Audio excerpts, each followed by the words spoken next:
Hey there guys, Luke here for the Outdoor Gear Review, and for this very short episode we're going to be comparing the Camelbak Antidote military spec bladder to the civilian model.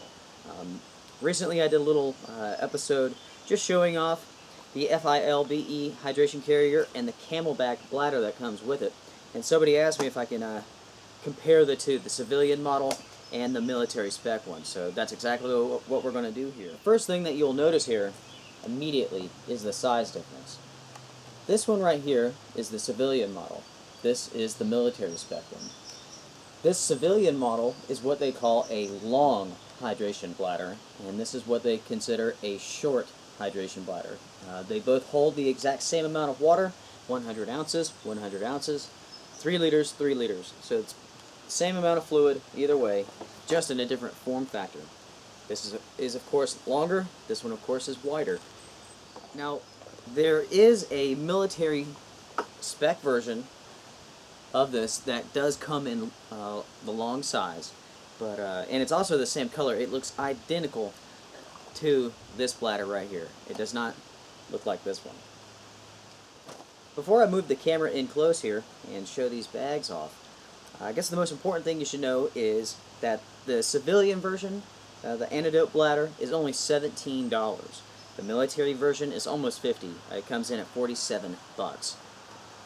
And that's also the price for the long version of the military spec bag as well.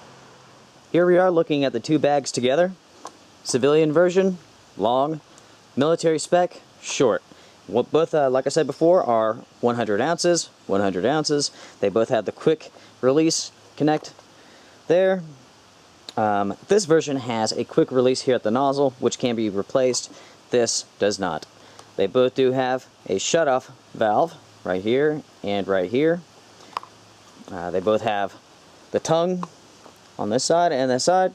They also have the screw-on caps. They also have the clip for your backpack if it happens to have a support sleeve or attachment. The last thing here to take a look at are the hoses, and we'll go ahead and disconnect these.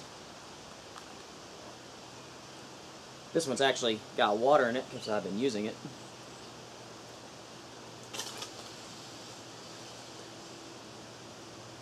Have to dry that out. So you guys can see that right here. There's quite a difference between the civilian model and the military spec one. You've got about 7 or 8 inches of additional length on the military spec than you do the civilian, as you guys might be able to see right here. There you go.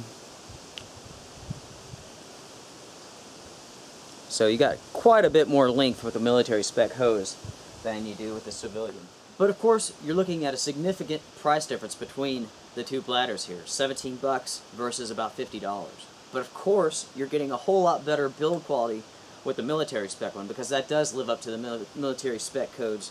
So it's going to be tough, you know, that's for sure. But you know, as I said before, when I've been talking about the Antidote bladders, the civilian models occasionally have problems. There's a lot of people who write in and talk about these, and talk about leaking, and talk about, you know, issues when they fill it up to about 100 ounces, pouring out from the quick connect down here at the bottom. I personally have not had that issue, but many people have. I've used the military spec bladder one time. I filled it up to 100 ounces, no issues. So far, I can't say anything negative about either one of them, really. When it comes to weight with these two bladders, you're not going to really notice a difference between the two. If you're a number counter and you're all about the weight of your pack, then it may be important to you and you may want to research it a little bit more. For the Outdoor Gear Review, this is Luke, and I do appreciate you guys watching. There's a lot of gear coming up in review, so make sure to keep on coming back. Make sure to like, comment, and subscribe and all that good stuff, and we'll talk soon. You guys take care.